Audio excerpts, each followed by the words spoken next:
राधे राधे दोस्तों, आज हम आपके सामने मार्गशीर्ष महालक्ष्मी व्रत कथा लेकर आए हैं। श्री महालक्ष्मी जी की व्रत कथा गुरुवार की व्रत कथा मानी जाती है। इसे श्रवण तथा पठन करने से दुख दरिद्र दूर हो जाते हैं। श्री महालक्ष्मी माता की कृपा से सुख संपत्ति ऐश्वर्य प्राप्त होता है, मन की इच्छा पूरी होती है। श्री महालक्ष्मी माता के अनेक रूप तथा नाम है। भूतल में वे छाया, शक्ति, तृष्णा, शांति, जाति, लज्जा, श्रद्धा, कांति, वृत्ति, स्मृति, दया, तुष्टि माता अधिष्ठात्री एवं लक्ष्मी के रूप में स्थित हैं। उन्हें प्रणाम है करते हैं। कैलाश पर्वत और पार्वती, क्षीर सागर में सिंधु कन्या, स्वर्गलोक में महालक्ष्मी, भूलोक में लक्ष्मी, ब्रह्मलोक में सावित्री, ग्वालों में राधिका, वृंदावन में राजेश्वरी, चंदनवन में चंद्रा, कंपकवेन में गिरजा, पद्मावन में पद्मा, मल्टी में मालती, कुंदनवन में कुंदंती, केतकी वन में सुशीला, कंदभवन में कंदमाला, राजप्रसाद में राजलक्ष्मी और घर घर में गृहलक्ष्मी इन विभिन्न नामों से पहचानी जाती है। इस तरह सर्वथा चारों ओर सर्वभूत में सुपरिचित माता श्री महालक्ष्मी जी की यह कथा है। अब हम इसका श्रवण पठन करेंगे। भारतवर्ष में सौराष्ट्र देश में द्वापर युग की यह कहानी हुई है। सौराष्ट्र में उस समय भद्रशवा नाम के राजा थे। वे बड़े पराक्रमी राजा थे। 4 वेद, 6 शास्त्र, 18 पुराणों का उन्हें ज्ञान था। उनकी रानी का नाम सूरज चंद्रिका था। रानी दिखने में सुंदर और सुलक्षणा थी तथा पतिव्रता थी। उन दोनों को 7 पुत्र तथा उसके बाद एक कन्या का वरदान मिला था। कन्या का नाम श्यामा बाला था। एक बार महालक्ष्मी जी ने के मन में आया कि जाकर उस राजा के राजप्रसाद में रहे। इससे राजा को दुगनी धन दौलत की प्राप्ति होगी और वह इस धन दौलत में अपनी प्रजा को और भी सुख दे पाएगा। घर में गरीब के घर अलग रहे और उसे धन दौलत प्राप्त हो तो वह स्वार्थी की तरह केवल अपने ऊपर ही खर्च करेगा। यह सोचकर श्री महालक्ष्मी जी ने बूढ़ी ब्राह्मण स्त्री का रूप धारण किया। साथ हाथ में लाठी लिए लाठी के सहारे रानी के द्वार तक पहुंची। एक भी उन्होंने बूढ़ी औरत का रूप धारण किया था, पर उसके चेहरे पर देवी का तेज था। उन्हें देखते ही एक दासी सामने आई।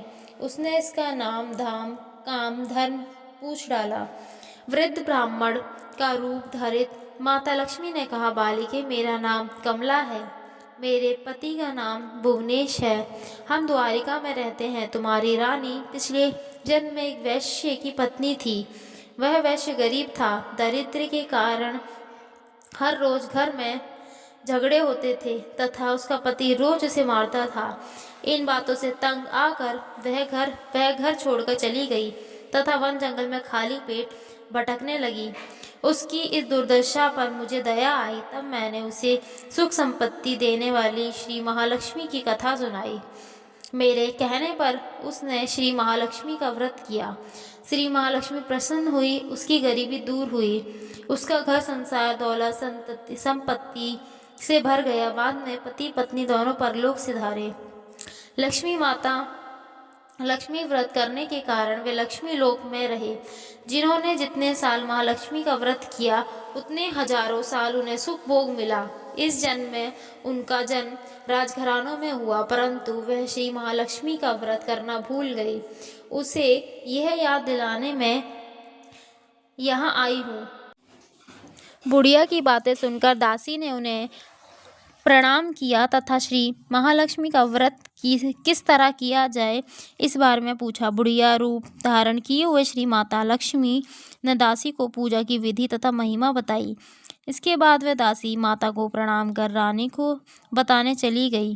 राज वैभव में रहते हुए रानी को अपने ऐश्वर्य का बहुत घमंड हुआ था। संपत्ति तथा अधिकार की वजह से वह उन्मत्त हो गई थी। दासी द्वारा बताई गई बुढ़िया की बातें सुनकर वह आग बबूला हो कर राजद्वार पर आकर बुढ़िया रूपी श्री महालक्ष्मी पर बरस पड़ी। उसे यह मालूम नहीं था कि यह स्वयं महालक्ष्मी बुढ़िया का रूप धारण किए द्वार पर आई हैं, परंतु रानी का इस कदर रूखा बर्ताव तथा अपना अनादर देखकर माता लक्ष्मी ने वहाँ ठहरना ठीक ना समझा। वे वहाँ से चल पड़ी। राह में उन्हें राजकुमारी श्यामबाला मिली। उन्होंने श्यामबाला को सारी बात बताई। श्यामबाला ने अपनी ओर से श्री माता लक्ष्मी से क्षमा मांगी। माता को उस पर दया आई। उन्होंने श्यामबाला को श्री महालक्ष्मी व्रत के बारे में बताया। उस दिन अगहन मार्गशीर्ष माह का पहला गुरुवार था।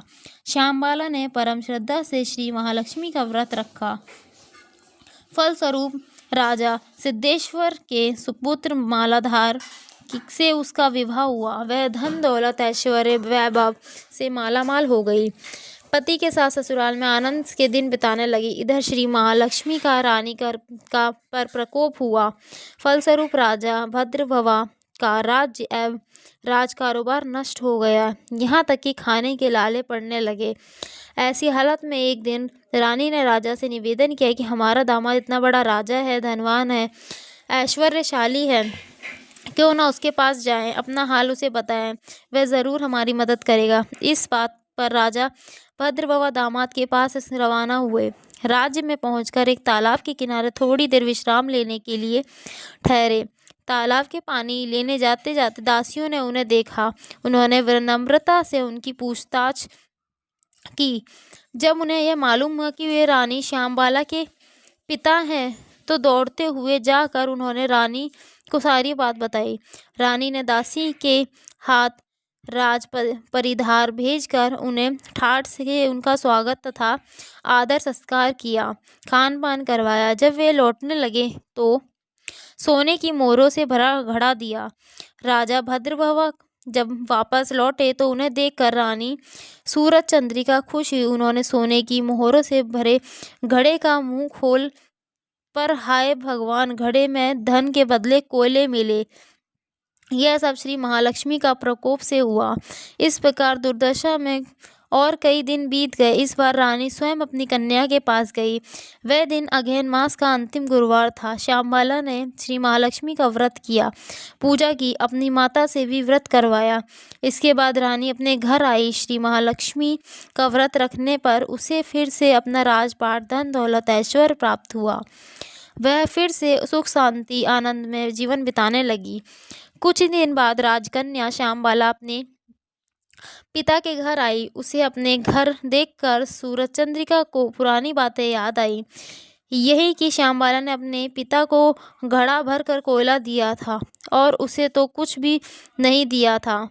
इसी कारण श्यामबाला को पिता के घर आने पर उसका कोई आदर आतिथ्य नहीं हुआ, बल्कि अनादर हुआ। पर उसने इस बात का बुरा नहीं माना। अपने घर लौटते समय अपने पिता के घर में से थोड़ा सा नमक ले लिया। अपने घर लौटने पर उसके पति ने पूछा, अपने मायके से क्या लाई हो? इस पर उसने जवाब दिया, वहाँ का सार लाई हूँ। पति ने पूछा, इसका मतलब क्या हुआ? श्यामबाला ने कहा, थोड़ा धीरज रखे, सब मालूम हो जाएगा।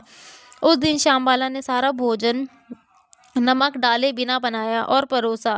पति ने खाना चखा, सारा खाना नमक बिना था, इसलिए स्वाद ना आया। फिर श्यामबाला ने थाली में नमक डाला, इससे सारा खाना स्वादिष्ट होने लगा। तब श्यामबाला ने पति से कहा, यही है जो मैं मायके से लाई हूँ। पति को उसकी बात सही लगी। फिर वे दोनों हंसी मजाक करते हुए भोजन करने लगे। कहा गया है कि इस तरह जो कोई श्रद्धा भाव से श्री माता लक्ष्मी की पूजन व व्रत करता है तो माता लक्ष्मी की कृपा उन पर प्राप्त होती है। सुख संपत्ति शांति प्राप्ति होती है, सभी मनोकामनाएं पूरी होती हैं। परंतु ये सब प्राप्त होने पर माता की पूजा को भूलना नहीं चाहिए। हर गुरुवार को व्रत पाठ अवश्य करना चाहिए। इस तरह श्री महालक्ष्मी की महिमा भक्तों की मनोकामनाएं पूर्ण करती हैं। धन्यवाद दोस्तों। अगर आपको हमारी कथा अच्छी लगी हो तो चैनल को सब्सक्राइब और वीडियो को लाइक करना ना भूलें।